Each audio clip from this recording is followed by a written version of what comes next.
ඇත්තම සොල්ලු කියලා කියන්නේ කියපන් කියන එක. ක්‍රියා මූලයෙන් කතා කරද්දී එහෙමයි. කියලා තියන්න. ඒ කියන්නේ මේ මං කියලා ඉවර වෙලා මේම මොකක් හරි අරන් තියනවා කියන එක නෙවෙයි. ඒක එකට යන එකක්. ඉරුන්දු කීවත් ඉඳලා ඉරුන්දිට්ටු කීවත් ඉඳලා. සිංහල භාෂාවේ එකක් වුණ එකක් දෙමළ භාෂාවේ කොහොමද දෙකක් වුනේ? අමතක වෙච්ච දෙයක් තියෙනවා මම ඒකත් කියලා යන්න ආවේ. අපි කීවා කදෙච්ච කියලා. පඩි පඩිච්ච කීවා. කඩි කඩිච්ච කීවා.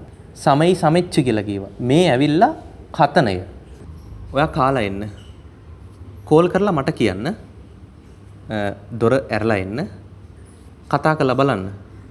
මෙන්න මේවා අපි කොහොමද දෙමළ භාෂාවෙන් කියන්නේ? ඒක තමයි අද පාඩම. මේකට කියන්නේ පූර්ව ක්‍රියාව කියලා.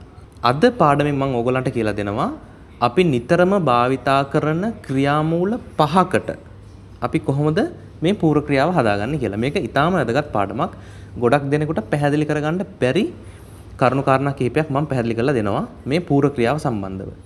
ඒ වගේම තමයි මේ පාඩමේ විශේෂත්වය මම ඕගොල්ලන්ට මේ කියලා දෙන ක්‍රමවේදයන් අනුගමනය කරලා ඔයාලට ඕනෑම ක්‍රියාමූලයකට මේ පූර්ව ක්‍රියාව හදාගන්නත් හැකියාව තියෙනවා.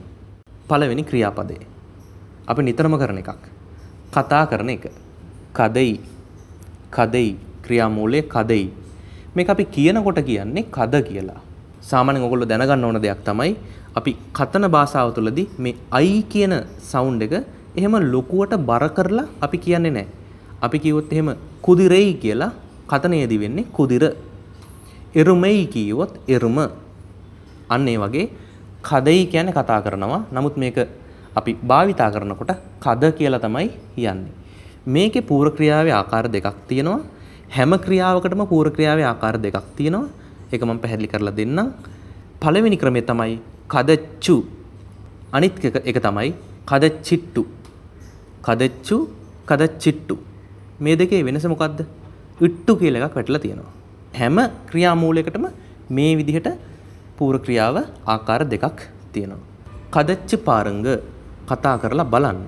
කදච්චිට්ටු වාංග කතා කරලා එන්න. වෙනස තමයි මේ කදච්චිට්ටු කියලා කිව්වොත් එහෙම ඒ ක්‍රියාව ඉවරයක් කරලා තමයි ඊළඟ ක්‍රියාවට යන්නේ. පැහැදිලිද? කදච්චිට්ටු වාංග කතා කරලා එන්න. කතා කරලා මට කියන්න. කදච්චිට්ටු එනක සොල්ලුංග. ඒ කියන්නේ පැහැදිලි ලෙසම ඒ ක්‍රියාව ඉවර කරලා ඊළඟ ක්‍රියාවට යනවා තමයි ඔය කදච්චිට්ටු වාංග කියන ආකාරයට යන්නේ. ඉදිරියේදීත් එහෙමයි. දැන් මේ පාඩමත් එක්ක ඉන්නකොට ඔයගලන්ට තේරෙයි. එතකොට කදච්ච පාරංග කියන්නේ මොකද්ද? කතා කරලා බලන්න. එතනදී අපි කියන්නේ නැහැ ඔයා කතා කරලා ඉවර වෙලා පස්සේ මෙහෙම හැරලා බලන්න කියන එක නෙවෙයි ඒ කියන්නේ. පැහැදිලිද? හරි. එතකොට මම තව විශේෂ දෙයක් කියලා දෙනවා මේ පූර්ව ක්‍රියාවත් එක්ක දාන්න පුළුවන් එකක් තමයි මම යමක් කර ඉන්නේ. මම කතා කර ඉන්නේ. කොහොමද මේක කියන්නේ? මේක කියන ක්‍රමය තමයි පූර්ව ක්‍රියාවට දානවා කොණ්ඩු ඉරුක්කන්. හොඳට බලා ගන්න. පූර්ව ක්‍රියාවට දානවා කොණ්ඩිරුක්කන්. කොණ්ඩිරුක්කන්. நான் கதைச்சு கொண்டிருக்கன். මම දැන් කර ඉන්නෙත් ඒක. நான் இப்ப கதைச்சு கொண்டிருக்கன். கதைச்சு கொண்டிருக்கன். හොඳට කියලා පුරුදු වෙන්න. කදෙච්ච කොණ්ඩිරුක්කන්.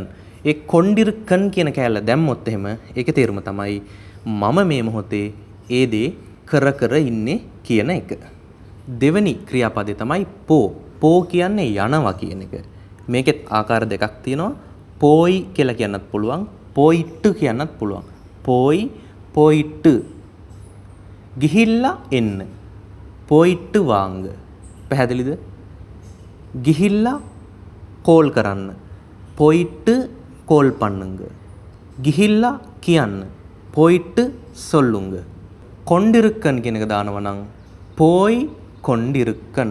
මම මේ යන ගමන් මම මේ යනවා. நான் போய் கொண்டிருக்கன். போய் கொண்டிருக்கன்.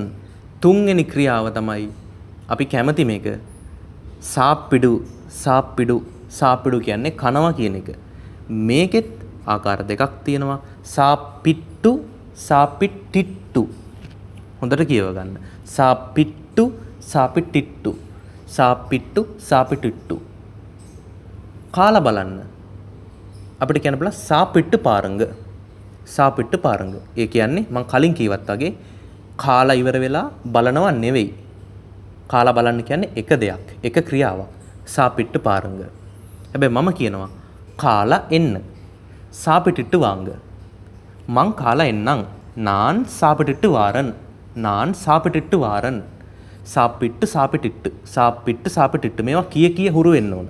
මෙතනදී නම් ඕගොල්ලන්ට මේ දෙකේ ලොකු පැහැදිලි වෙනසක් පේන්නේ නැති නිසා சாப்பிட்டு வாரன், சாப்பிட்டு போங்க එහෙම කතා කරන්නත් පුළුවන්. කාලා යන්න, சாப்பிட்டு போங்க, சாப்பிட்டு வாரன், කාලා එන්නම් එහෙම කියන්නත් පුළුවන්.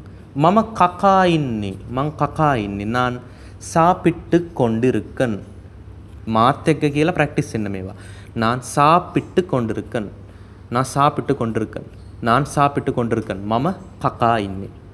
ඊළඟ ක්‍රියාව ඊටාම ප්‍රයෝජනවත් එකක්. ඒක තමයි ඔයගොල්ලෝ දන්නවා පන්නු කියන එක. ඇයි මේ පන්නු කියන ක්‍රියාව අපිට ගොඩක් ප්‍රයෝජනවත් වෙන්නේ? මේ පන්නු කියන එක භාවිතා කරලා අපිට ගොඩක් වචන කතා කරන්න පුළුවන්. ඉංග්‍රීසි භාෂාවත් එක්ක සම්බන්ධ කරලා කෝල් පන්නු, ඔන් පන්නු, ඕෆ් පන්නු, චෙක් පන්නු, ක්ලීන් පන්නු, ඩ්‍රයිව් පන්නු ඔය විදිහට මම ඕගලන්ට මගේ පාඩම් වල කියලා දීලා තියෙනවා. මේ පන්නු කියන එක ඉංග්‍රීසි ක්‍රියාවක් එක භාවිතා කරන්න පුළුවන්. ඒ නිසා මම ඒකත් කියලා දෙන්නම්. කොහොමද මේකේ පූර්ව ක්‍රියාවේ ආකාර දෙක? එකක් තමයි පන්නු පන්නි වෙනවා, නැත්තම් පන්නිට්ටු වෙනවා. පන්නු පන්නි වෙනවා, පන්නිට්ටු වෙනවා. එතකොට මම කලින් කියවත් වගේ කෝල් කරලා බලන්න අහෙම කියනවා නම් අපි කෝල් පන්නි පාරංග, කෝල් පන්නි පාරංග. හරි. කෝල් කරලා කියන්න. කෝල් පන්නිට්ටු සොල්ලුංග. ලැප් එක ඔන් කරලා කියන්න. ලැප්ප ඔන් පන්නිට්ටු සොල්ලුංග. ඔන් පන්නිට්ටු සොල්ලුංග. මොකද ඔන් කරලා තමයි කියන්නේ. ලොක් කරලා එන්න. ලොක් පන්නිට්ටු වාංග. හුඟක් වෙලාවට ඒ දෙවෙනි ආකාරයෙන් තමයි මේ පූර්ව ක්‍රියාව අපි භාවිතා කරන්නේ. අර පළවෙනි ආකාරයට වඩා. මොකද්ද ওই දෙවෙනි ආකාරය කියලා මම කියන්නේ? ක්‍රියාව සම්පූර්ණයෙන් ඉවර කරලා ඊළඟ ක්‍රියාවට යන එක. හොඳයි. එතකොට මම කොහොමද කියන්නේ? මම ඩ්‍රයිව් කරන ගමන් ඉන්නේ. මම ඩ්‍රයිව් කරන ගමන් ඉන්නේ. நான் ඩ්‍රයිව් பண்ணி கொண்டிருக்கேன். நான் ඩ්‍රයිව් பண்ணி கொண்டிருக்கேன். මම ඩ්‍රයිව් කරන ගමන් ඉන්නේ.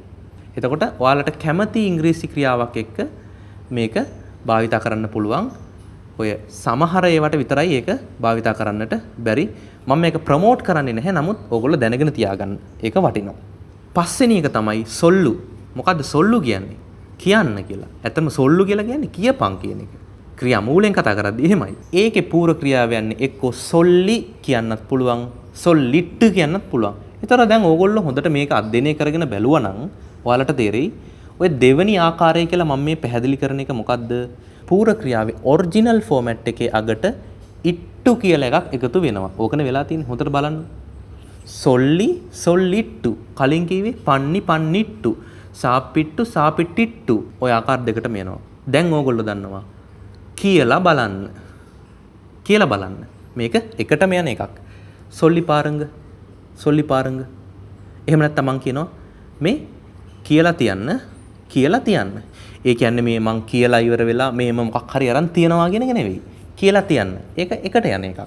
සොල්ලි වයිංග. සොල්ලි වයිංග කියලා තියන්න. සොල්ලි වයිංග. මම කියනවා කියලා යන්න. දැන් කෙනෙක් යනකොට කියන්න පුළුවන් මට කියලා යන්න. අන්න එතනදී පැහැදිලිවම මට කියලා යන්න. එනක සොල්ලිට්ටු පෝංග. නැත්තම් මට කියලා එන්න. සොල්ලිට්ටු වාංග. කියලා එන්න. සොල්ලිට්ටු වාංග. සොල්ලිට්ටු පෝංග. පැහැදිලිද? එතකොට මේකට කොණ්ඩිරුක්කන් කියන එක දානකොට මම මේ කියා ඉන්නේ. මම කියා ඉන්නේ. நான் சொல்லிக் கொண்டிருக்கேன் කියන්න. நான் சொல்லிக் கொண்டிருக்கேன். நான் சொல்லிக் கொண்டிருக்கேன். நான் சொல்லிக் கொண்டிருக்கேன். සරලයි, හරිම ප්‍රයෝජනවත්. මම අවසානට තව එක ක්‍රමයක් කියලා දෙන්නම්. දැන් උදාහරණයකට ගන්න තිර කියන එක. තිර කියලා කියන්නේ මොකද්ද? අරිනෝ. එතකොට ඇරලා කියලා කොහොමද කියන්නේ? තිරන්දු තිරන්දු. එහෙම නැත්නම් තිරන්දිට්ටු තිරන්දු තිරන්දිට්ටු. දොර ඇරලා තියන්න. කදව තිරන්දු වෙයිංග. ඇරලා එන්න. තිරන්දිට්ටු වාංග. ඉරු කියන එකත් අපි පූර්ව ක්‍රියාවට යවන්නේ. ඉරුන්දු කියලා කියන්න පුළුවන්. ඉරුන්දිට්ටු කියන්න පුළුවන්. දෙකේම සිංහල තේරුම ඉඳලා තමයි. ඉඳලා. ඉරුන්දු කීවත් ඉඳලා, ඉරුන්දිට්ටු කීවත් ඉඳලා. ඔයා කොහේ ඉඳලාද එන්නේ? நீங்கள் எங்கிருந்து வாரீங்கள்? ඔයා ඉඳලා බලන්න. நீங்கள் இருந்து பாருங்கள். ඉඳලා බලන්න. ඉருந்து පාරුංගල්. මම කියනවා ටික වෙලාවක් ඉඳලා එන්න. අන්න පැහැදිලි. ටික වෙලාවක් ඉඳලා එන්න. கொஞ்ச நேரம் இருந்திட்டு வாங்க. கொஞ்ச நேரம் இருந்திட்டு வாங்க. ඕගොල්ලෝ මේ ටික නෝට් කරගත්තා නම් දැන් හොඳට බලන්න පැහැදිලිව මම පූර්ව ක්‍රියාවට යන්න පුළුවන් ආකාර කිහිපයක්ම කියලා දීලා තියෙනවා. එකක් තමයි පන්නු පන්නි පන්නිට්ටු. ඔන්න එක ක්‍රමයක්. ඒ විදිහටම ඉවර වෙන ක්‍රියාමූලවලට ඔය ක්‍රමේ භාවිතා කරන්න පුළුවන්. ඒක තමයි රහස. ඕඩු ඕඩි ඕඩිට්ටු. තූංගු තූංගි තූංගිට්ටු. වාංගු වාංගි වාංගිට්ටු. දෙවෙනි ක්‍රමය මතක් කරගන්න. සාප්පිඩු කොහොමද කිව්වේ? සාප්පිට්ටු සාපිටිට්ටු. මේ ආකාරයටත් යන ක්‍රියාමූල කිහිපයක් තියෙනවා. සාප්පිඩු සාප්පිට්ටු. කූප්පිඩු කූප්පිට්ටු. තොඩු තොට්ටු.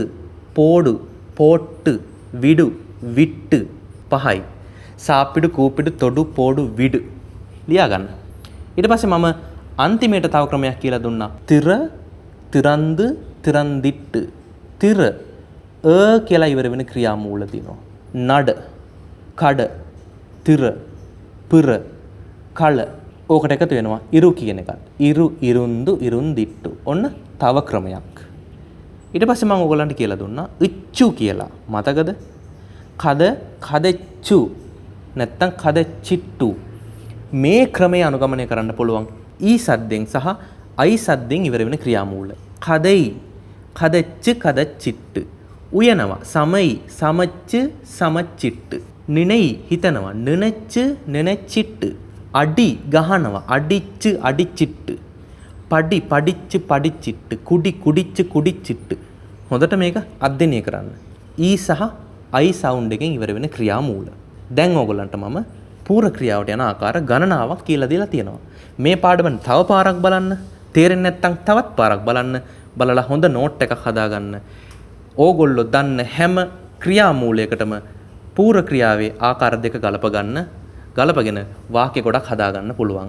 දන්නේ නැති දෙයක් තියෙනවා නම්, තේරෙන්නේ නැති තැනක් තියෙනවා නම්, පැහැදිලි කරගන්න දෙයක් තියෙනවා නම් කමෙන්ට් එකක් දාන්න. මම පැහැදිලි කරලා දෙන්නම්. අමතක වෙච්ච දෙයක් තියෙනවා මම ඒකත් කියලා යන්න ආවේ. අපි කීවා කදෙච්ච කියලා. පඩි පඩිච්ච කීවා. කඩි කඩිච්ච කීවා. සමයි සමෙච්ච කියලා කීවා. මේ ඇවිල්ලා කතනය. මේක ලිඛිතයට එන්නේ සමයි සමයිත් කදයි කදයිත් අඩි අඩිත් පඩි පඩිත්. හරිද? ඉච්චු කියලා දාන්නේ කතනයේදී විතරයි. අනිත් එක තමයි සෙයි කියන ක්‍රියාව. සෙයි කියලා කියන්නේ කරනවා කියන එක. එතකොට ඒකෙත් පූර්ව ක්‍රියාවේ ආකාර දෙකක් තියෙනවා. එකක් තමයි සෙන්ජි සෙන්ජිට්ටු. සෙන්ජි සෙන්ජිට්ටු. හරිද? ඒකත් කතනය. ලිඛිතයට එනකොට මේක සෙන්ජි නෙවෙයි සෙයිදු වෙනවා. සෙයිදු. මේ පැත්තෙන් සෙයිදිට්ටු වෙනවා. හරිද? අන්න ඒ වෙනසත් ඔයගොල්ලෝ දැනගෙන ඉන්න ඕන. තවත් දෙයක් තියෙනවා. ඒ තමයි එඩු කොඩු පාර්. මෙන්න මේ ක්‍රියාමූල තුන. එඩු එඩුත්තු වෙනවා. කොඩු කොඩුත්තු වෙනවා. පාර් පාත්තු වෙනවා. එඩු එඩුත්තු කොඩු කොඩුත්තු පාර් පාත්තු. ඔන්න ඔය ටිකත් හොඳට මතක තියාගන්න. දැන් ඔයගලන්ට පූර්ව ක්‍රියාවේ හොඳ අවබෝධයක් ඇති කියලා මම හිතනවා. එහෙනම් මේ වගේ තවත් පාඩමකින් අපි ඉදිරියේදී හම්බෙමු. නාන් පොයිට්ටු වාරන්